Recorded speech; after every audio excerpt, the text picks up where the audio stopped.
back. Long time no see. There has been some spiritual Austin gossip going on, and there was no way that I could not speak on this. So, what I'm here to talk about is a radical monogamy. So, if you don't know, there is a spiritual leader. His name is Aubrey Marcus. And he lives in the city of Austin, which I live in the surrounding areas. And there's been this big controversy about this newfound, new age relationship called radical monogamy, which is wrapped up in a lot of BS language, because really what it is polyamory.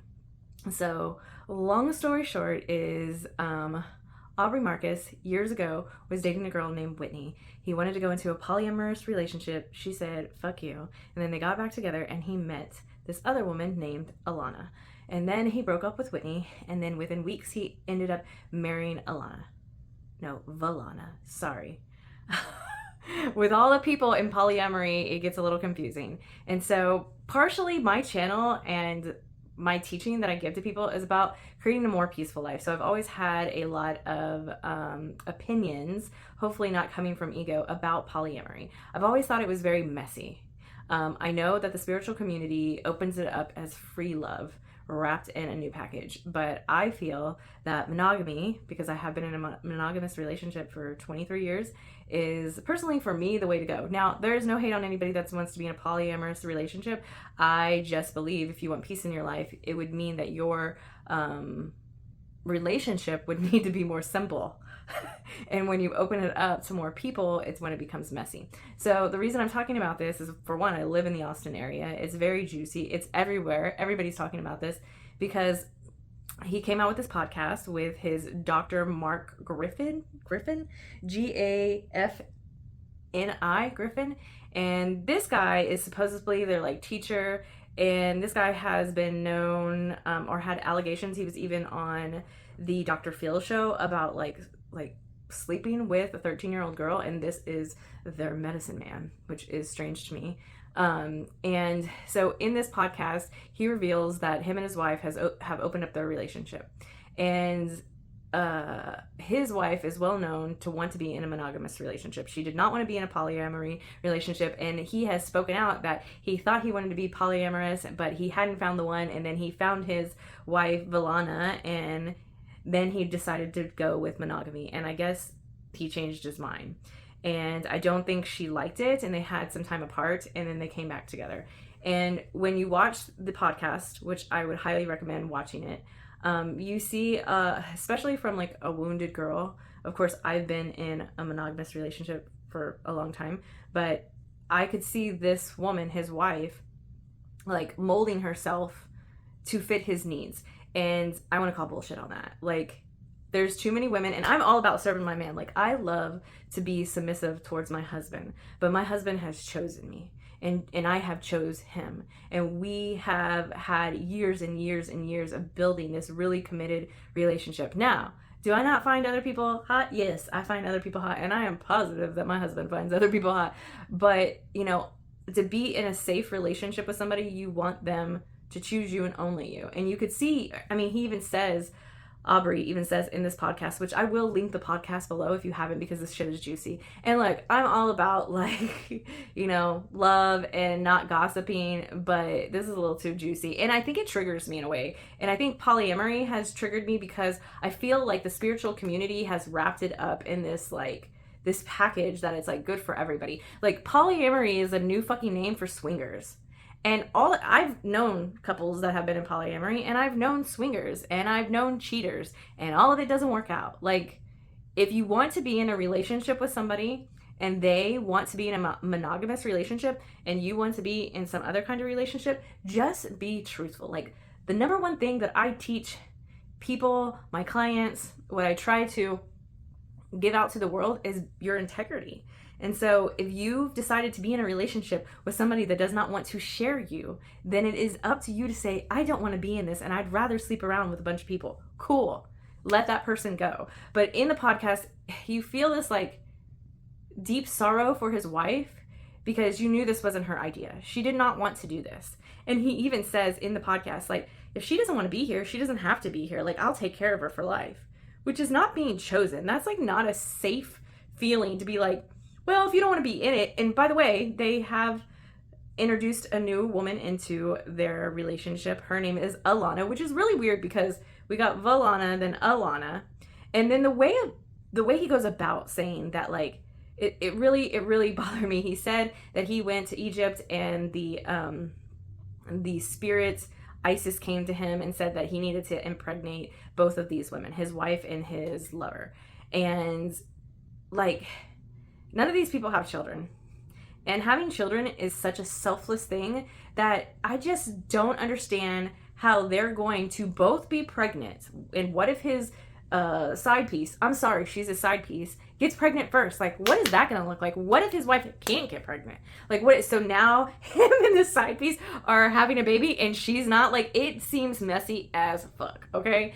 And to me, like, my whole life changed when I had a child.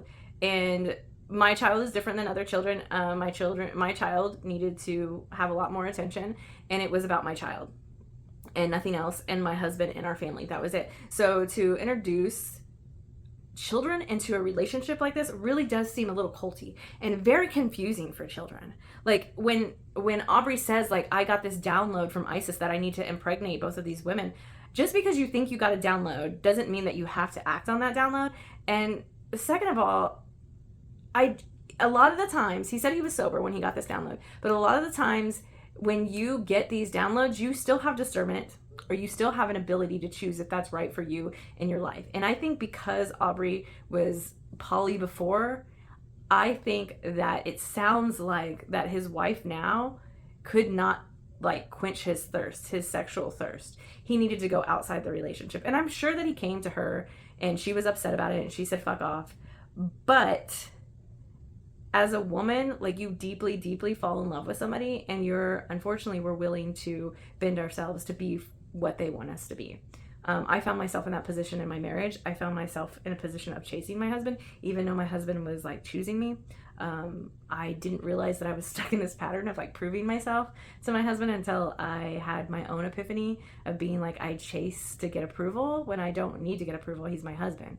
He loves me. He provides for me. You know, he's my bestie. You think I'm gonna share my bestie with every other woman? This seems delusional. And they talk in the podcast about how, like, monogamy doesn't work for most people. And there's this stat that 50% of marriages don't work, which is not true anymore. It is, out of 1,000 people, 2.3% of that 1,000 people do not work out. So that's a lot lower. It's almost like 20% of 1,000 people do not work out. So marriages and monogamy does work. And maybe it doesn't work for everybody, right? Like, all of us have a lot of traumas. For me, I grew up, I had a pattern of chasing, and I didn't want to chase anymore. I wanted to be in a loving relationship. And I think also, I wanted to say, like, I remember when I first, like, had these epiphany moments and had these, like, connections with God. I hate to, like, say that, you know, all this woo-woo language, it really gets on my nerves. I'm going to do another episode about the woo language. That's bullshit. But I wanted my husband to, like, be into this spiritual experience like me. And now I look back and I'm so glad that he's not. Like, my husband's a good old boy. He likes to go to work and he likes to make his money, and he comes home and he likes to go hunting, which is totally opposite of me. All of that's opposite of me. He's just very, you know, he's just very humble. And he'll stick up for his family. Like, he has family tattooed on his arm because he loves his family so much. So, like, in hindsight, I look back and I'm so glad that he's not part of this bullshit community. Sometimes it's bullshit. There is a lot of, and in this episode, there's so much, like, spiritual, like, language to make this sound good. And really what comes out is his wife didn't really want this, but she accepted it. And then I believe he asked her to open up a relationship with somebody named Josh, which is crazy to me because let's get into the gossip of things. So, because I like to go down these rabbit holes. If you didn't know me before spiritual, like, life, the spiritual life of Jacqueline, I used to love all the gossip, Hollywood gossip, housewives. Like, I was all about that. Like, I kept up with all that bullshit. And then I was like, why do I need to keep up with that? Like, rich people having problems. Well, but it's still deep in me. So this guy, Josh, actually, I know who he is. I've been at a seminar, or, like, I don't know, it was at this place called Kuya, and I saw him there. Now, Josh used to date activation vibration, which her name is Heather. She was also on the Dr. Phil show back before she was what she is today. And Heather used to date Aaron Doughty. When Aaron Doughty is one of the first like influencers I started following like 6-7 years ago. He just simplified like manifestation and trauma. He's not really like, his meditation really helped me open up my identity, but I started doing EMDR and going to a therapist, and that's really what gave me this aha moment that I was living life in an illusion that wasn't fully true. And so it's interesting because I was watching this podcast and they talk about Josh, and I was like, is Josh that? I wonder if that's his name. So I go to Instagram, I'm like, oh my God, it's the same fucking guy. Because then I could go back, and because I can go down these rabbit holes, I could go back and I could see them at Burning Man. And then I've seen Josh in different clips with Valana. So it's just interesting how messy this spiritual community gets. And again, I live in the Austin area. I am born in San Antonio, raised in Austin. I have been in Austin since Austin was, quiet and a hippie, keep Austin weird. Now, in the last 5 years, it has exploded. Tons of people in the spiritual community have moved here, which if you've been following me, I predicted that before it happened. I had a download. I had some intuition that people were going to flock to the Austin area, and especially spiritual community people, and like everybody I ever followed on fucking Instagram all moved here. And so it's been interesting for me to go down the rabbit hole and see how many of these people are connected. And then it makes me really sit back and be like, how authentic is this community? Like, a lot of people are sleeping with a lot of people, other people, and this is within marriages. Now, everybody's an adult that can do what they want to do, but this is harmful. And especially for the place that we are with women. And it's interesting because some of these men like talk about this administration and talk about how bad this administration is, but they also follow the same, beliefs as our president does. Cheating or being with several women. And I don't think that that is helpful for a community that's trying to heal. A spiritual community that has come to Austin is trying to heal from a lot of past traumas, and do not bring your bullshit to these women. Like, to me, it speaks of their character. And for me, again, it's very interesting because I live in this city and I have peeked into the lives of, I've been at events with these people. I peeked into the lives. Now, I've never met Aubrey. Actually, I didn't really know much about him. On top of all of this, he is the son of the founder of Fleshlight. And his first business was Fleshlight. Now, he talks about this. I've kind of gone down the rabbit hole of like, but that just kind of talks about that leaky sexual energy. And that is something that I get from Garen Jones. That's where I think I might have seen some of these people at Garen Jones events. And I want to give a shout out to Garen Jones and Preston Smiles, which they're both friends and they're both in marriages. And they really do represent the type of relationship that we, would admire. They're in loving marriages. They're very transparent in these marriages, and they don't have leaky energy. Like, I went to Garen Jones event, and that he addressed that. He was like, if you're in here with your leaky sexual energy trying to hook up with girls, this ain't the place. Like, this is a safe place for women. And I think that's important for these spiritual gurus or leaders. I hate to say guru. If anybody calls themselves a guru, run the fuck away. Okay? Because this experience here in life and trying to heal from all these traumas is not something that needs to be so glamorized. And that's what I'm kind of seeing. I'm seeing these like beautiful models and rich men, and they're all on Lake Travis, and they're like, they're basically making spiritual life Hollywood, which is not what it's about. It's about loving one another, which I want to say I'm a student of the Course of Miracles. I'm a big believer of the Course of Miracles. And the Course of Miracles says that everything is a cry for love. And so for me, when I do look at Aubrey Marcus, I do see that this is a cry for love. Like, him even putting his bullshit business out there to be scrutinized seems like it was a call for acceptance. And I don't think he got the acceptance that he wanted. I don't know if you go down this rabbit hole, he is not getting the acceptance. He has turned off the comments to that podcast on YouTube. There are so many people leaving comments on all of his videos that I don't think he got the acceptance that he wanted, but I think it was what he needed. And also, Aubrey talks a lot about like the medicine, again, spiritual language, the medicine that he's had his, these experiences with God on psychedelics. I have done psychedelics in the way past.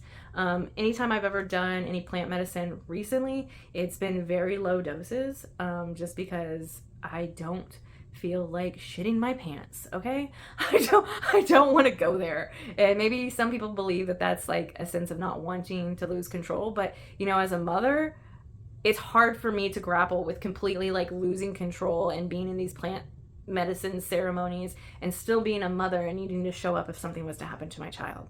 Like, so I don't fully want to lose control, because what if my child needs me and I'm tripping out on some shit? I did that stuff back in the past. It wasn't great back in the past.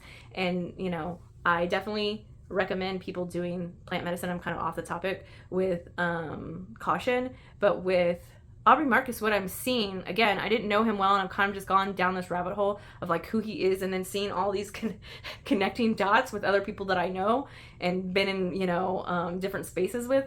But he talks about plant medicine a lot, and he actually talked about meeting his new girlfriend Alana, and then like 2 days later he took her into a God bomb, which I think is, I forget what it is. It's like I want to say 5-MAOD or some bullshit. I don't know. I don't do that. I don't fuck with that shit, right? I gotta be a mom. And like on the second date he did this, and I was just like, that doesn't seem like the wisest thing to do, is taking this girl that you just met on a dating app. Because God told him to go onto this dating app and that he will find somebody. And when he got on the dating app, he saw the first person, and that must have not been God sending that person to him. The second person was his new girlfriend now. And so, and then he has a second date with her, and then they do some plant medicine. I just think all of that is it's not responsible. I think about myself being a 29-year-old woman, being very, very naive, not having a ton of life behind me. And there's this rich man with his beautiful wife that wants to invite me into their relationship. And now I'm doing plant medicine with him. I think, to me, and I think a lot of people agree, that this is a bunch of bullshit. And then I think it's weird that he's pulled other people in, because I believe on the podcast he talked about the guy Josh that his wife has had relationships with for the last year, and I believe that they were friends. Like, why are you pulling everybody into and he was the one who like pointed Josh out for his wife. That's what it comes down to. It comes down to being messy. Now, if you want to be in a polyamorous relationship, more to you. But go into these relationships knowing that there is going to be so much drama. And at the end of it, you're not going to feel chosen. And to me, it really speaks to this energy that's in the air when it comes to men like dominating women. And again, I love to serve my husband. I want him to lead as much as he wants to lead. If you followed me on my journey to the Camino, all I wanted was my husband to tell me what to do, and how deep appreciation that I had for him, and how safe I feel in his presence. And it took me going across the world to realize how much safety my husband provides for me that I didn't even notice. And that, I believe, you can have in a monogamous relationship. A poly relationship is going to give you a lot of issues with jealousy, not feeling chosen. And to me, it's a little fucking weird that like these poly relationships, a lot of it, and not all the time, I've known a couple that had a poly relationship and the woman was the one that wanted to go into polyamory. But a lot of the time, it's the man that's wanting to open up the relationship. And that tells me that the man does not have discipline to keep his dick in his pants. Like, now you want to open up the relationship. If you want to open up the relationship, be with people that are willing. Go to a swingers club. Go do that life. But don't go into a monogamous relationship. That's what bothers me a lot. Going into a monogamous relationship, knowing that your partner wants to be monogamous, and then you deciding to switch the motherfucking script once she's already fell in love with you. That shit it just doesn't. I don't give a fuck how you wrap it up and all you're like. I mean, some of the shit that he was saying on the podcast of this chrysalis, a lot of his language is, and I'm gonna be real with you, this language of the spiritual community just gets on my goddamn nerves. Like, I'm a real bitch. Like, I'm gonna just tell you like it is. I'm not for everybody. I'm gonna cuss at you. I'll probably cuss in front of your kids. I'll try my best not to, but that's just how I am. I'm just gonna tell you how I feel up front. There's not gonna be any confusion, or I'm just not gonna be a part of your life. So I think that the deception of going into a relationship knowing that this woman did not want that, and then now reproducing it or reintroducing it to her after she's already fallen in love with you, and now saying that you want to get both of these women pregnant. Like, the thought in my mind is like, you're not even thinking about the children. Like, what does that look like? You got 2 babies by 2 different women, and these babies are going to be raised in this kind of like household that's going to be very confusing for them. So I don't really agree with that. That sounds a lot of like the children of God, like the sex cults, where they had all these children, and then no, I'm not doing that. And so I'm sure Aubrey is a cool guy. I see all of his pictures with all of his rich, beautiful friends. I'm sure he's great to hang out with. I wouldn't personally want to get married to him. I would not stand for that shit for 2 seconds, and neither would my husband. My husband is a monogamous person, and he has chosen me, and he will be near my side until the day that we die, hopefully. And if that's not what works out, that's fine too. But it's not going to be because we find other people attractive and we want to bring people into the relationship. That ain't going to work for neither one of us. And I'm glad, because I feel chosen and I feel safe. So the main goal of this whole video is women, do not put up with this bullshit. Especially, like, I talk to people about, you know, spiritual concepts and learning about opening your heart and, you know, walking towards love with everybody. But sometimes love is love for yourself first and putting a boundary. Like, that's not going to work for me. And I see his wife twisting herself into a pretzel, probably getting in this relationship with this other man, sounds like, because Aubrey wanted it.